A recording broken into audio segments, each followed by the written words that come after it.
When you get that, and you know that you have the power to focus, to deliberately achieve a vibration, we think that as we say things to you like this, that this is what makes you worry. This is what makes you worry, that there is something that you must avoid. And we're wanting you to understand that there's no such thing as avoiding anything. You cannot avoid. There is no such thing as exclusion in this vibrational universe. Everything is inclusion. When you look at this thing you want, you include it in your vibration. When you look at this thing you don't want, you include it in your vibration. So there's a war against drugs, and a war against poverty, and a war against terrorism, and a war against cancer, and a war against war. And all of those things are becoming more and more activated. And as they're more activated in your vibration, then you're marching toward them. And so then you announce to the world, see, I told you this was something that we needed to worry about. And we say, no, it isn't something that you need to worry about, but it is one of the things from this well-stocked kitchen that you might give your attention to. This is like a well-stocked kitchen with every ingredient imaginable. And you say, I'm going to create a wonderful apple pie. And we say, that will be nice. And then you say, oh, but I saw Tabasco sauce in the kitchen. And we say, don't put it in your pie. And you say, but what if it gets in my pie? And we say, it won't get in your pie unless you put it in your pie. And you say, but it's in the kitchen. It could get in my pie. And we say, it won't get in your pie unless you put it in your pie. You're the only one who couldn't put anything in your pie. And you say, but I would feel ever so much better if it was just out of the kitchen. Everything that I don't want in my pie, I want out of the kitchen. And especially that, because I especially don't want that in my pie. And we say, don't put it in your pie. And you say, but others have got it in their pie. And I'm sure they didn't want it in their pie either. And we say, just don't put it in your pie. And you say, but it's in their pie. If it got in their pie and they didn't want it in their pie, then couldn't it get in my pie? It's in my pie. It's in my pie. It's in my pie. And we say, you put it in your pie. And you say, I would not put something that I don't want in my pie. And we say, it's in your pie. And nobody else put it in your pie. You put it in your pie. And then our friends worry about their thoughts. Cancel, cancel, they say. They try to suck them back before the universe gets hold of them. And we say, fortunately, wherever you are is where you are, and from wherever you are, Source knows where you want to be in relations to where you are, and is calling you forward so you can get to wherever you want to be from wherever you are. But here's the part, the second part that we think is tripping so many of you up. You cannot jump from here to over here any more than you can set your radio dial on 630 and hear what's being broadcast on 98.7. You've got to be in the vibrational vicinity. So that's why we're recommending that you just reach for the best feeling thought you can find, and revenge is an improvement, and we would give you an A if you made it there. In other words, congratulations, you have improved your vibrational relationship, and now just keep reaching and just keep reaching. So you can move from despair into revenge, and you can move from revenge into rage, and rage into anger, and from anger you can easily get into frustration and overwhelmment. And before you know it, once you get into frustration and overwhelmment, in fact, most of you who we interact with, that's your low point usually. That's your low average. You could dip, but you usually don't much. And then once you reach it all the way into frustration or overwhelmment, you can easily move into pessimism and hopefulness and optimism and believing and knowing and back into alignment with who you really are. Many of the processes that we offer will move you quickly from frustration on up. But if you are in despair, many of those processes are far too lightweight. And don't you just hate it when some bright-eyed, bushy-tailed student of Abraham comes to you, you're all depressed and feeling terrible, and they're all shiny and bright, and they announce to you, you know, you need to cheer up. You create your own reality, you know. And you want to say that can't be true or you'd be dead. Because you can't relate. When you're feeling like this and somebody's feeling like this, you don't want to hear it. You can't hear it, in fact. And so the thing that we want you to hear is that your source will always be calling you toward who you really are. And as you listen to the call, it will always feel like an improved vibration.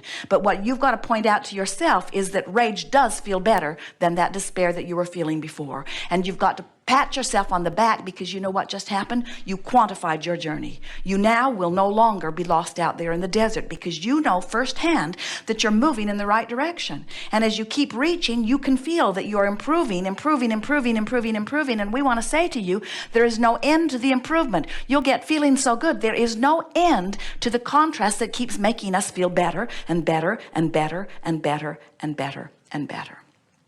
We are eager to talk with you about anything that is important to you. Nothing is off limits. You will notice a nice unfolding, as someone before you may very well lay a nice basis for what you want to talk about. This is the last of the small gatherings, you know, and it is an opportunity for you to relax and really experience an exercise of co-creating, where you relax and allow yourself to be inspired to the next logical question that will take us all to the next logical step. We truly see this as co-creating at its best. Don't be shy about what you want to talk about. The more detailed you are, the more it lets everyone else in on why you're offering the vibration in the way that you are. And we see our work of helping you to move in the direction of what you're wanting. It's a sort of forking process. In other words, in every moment you're standing where you're standing, and you can lean a little more positively, or you can lean a little more negatively. And if you're in a very good feeling place, you can't lean all the way into a strong negative creation. And if you're in a strong negative place, you can't lean quickly into a positive place. In other words, these manifestations are not going to come instantly. You have tremendous amount of leeway from where you are. And if you will just make a decision that from where you are, you're going to do your best to fork in the direction that feels better to you. So we see you. You'll be living some incident, and you'll want to talk about it. And as you talk about it, you'll fork off in the direction more of what is not wanted. But then as you get hold of yourself and you realize what you're doing, and that if you keep going, eventually it's going to manifest and you're not going to like it when it does. So you catch yourself and you make an effort to lean the other way. But it's hard because the momentum was already going that way. But you make an effort and you don't quite make it and you go that way. But now you're more determined that you're going to fork in the other direction. So you make an effort and you do. And then you make an effort and you do. And then you fork that way. And then you make an effort and you improve your direction. And then you make an effort and you improve your direction. And then you make an effort and you improve your direction. And then that person calls. And then you make an effort and you improve. And then you make an effort and you improve. And then you make an effort and you improve. But at the end of a 2 or 3 minute deliberate effort, you're over here instead of over here. In other words, you've done a wonderful job of shifting your vibration. As we watch you, we see you encounter on average about 2,000 negative episodes in a day. That's all right. You're synthesizing the data. This is how you're becoming who you are. In other words, you're living in the world. You're seeing things happen. You're having exposure to experience, and your preferences are being born. And of those 2,000 on average negative emotions that you're feeling, they're really pointing back at just a handful of things. So can you imagine if whenever you find yourself consciously aware of negative emotion, that you make an effort to fork a little and to fork a little? Can you imagine how much difference you could make, vibrationally speaking, in your personal vibration in just one day of sort of kind of maybe paying attention to the way you feel and making an effort to fork in a more positive direction? Your leverage is huge once you care, if you care about how you feel. So we were visiting with a woman one day who justified her negative emotion by pointing out how much pain she had in her body. And we said, we know it's hard. Once manifestation has occurred, it's harder to fork. In other words, sometimes people say, Abraham, I've jumped out of an airplane. I'm at 40,000 feet. I have no parachute. What should I do? And we say, hang on, it will be over soon. Because sometimes you're right on the edge of that manifestation. But sooner or later, you'll hit the ground and you'll be in a new place, badly broken sometimes. But still, from no matter where you are, you have the opportunity to begin the forking process again. And if you will take advantage of this knowledge that you now hold, it won't be 30 days before you've improved your vibration so much that things that you've been waiting for, it seems like for years, will begin seeping steadily into your experience, because with this forking process, you will have improved your vibrational countenance. So I said to this friend, So here's where you are. Your body hurts, and that's not going to change this red hot minute. It's not going to change all at once. But can you feel the difference between this action journey that you're living with a body that is painful and having that action journey going on and feeling fearful, or having that action journey going on and feeling hopeful?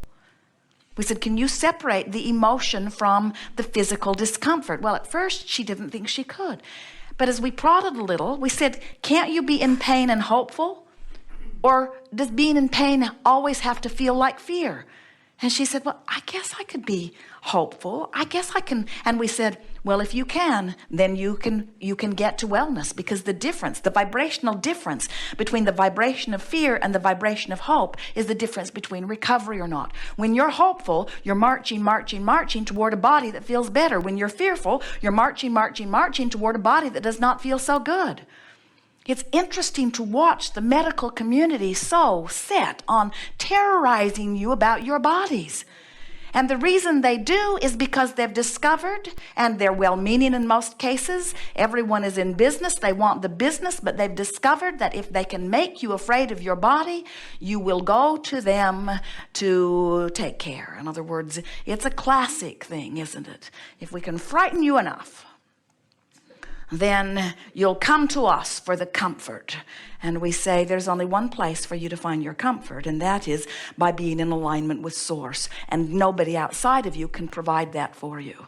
And so when you get it, that it's all about vibration, and you start tending to your vibration, then you will be among those rare ones at this point who now understand that there is nothing that you cannot be or do or have. Nothing is off limits for you. There is nothing that you cannot achieve.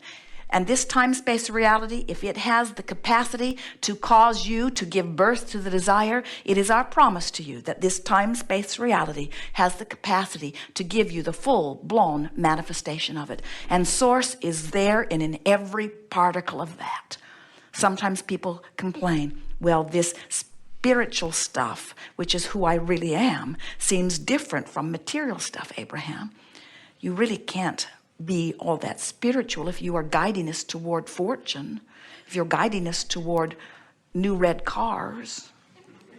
And we say everything that is manifested is an extension of that which you call Source, and at its basis is all that is good, and nothing will ever feel bad to you other than you're separating yourself from your Source, and you are the only one who can do that. Nobody else can. Oh, they can influence you. They can misbehave. And when they misbehave and you watch them, you won't feel so good. And then if you're like most humans, you'll say, you need to behave differently, because when I see that behavior, I feel bad and I want to feel good. So you need to change your behavior. And we say, good luck on that one. If your happiness depends upon what somebody else does, you're in deep doo-doo, because they are selfishly wired too. When you understand that your happiness depends only upon your coming into alignment with your ever-evolving being, now you've got it.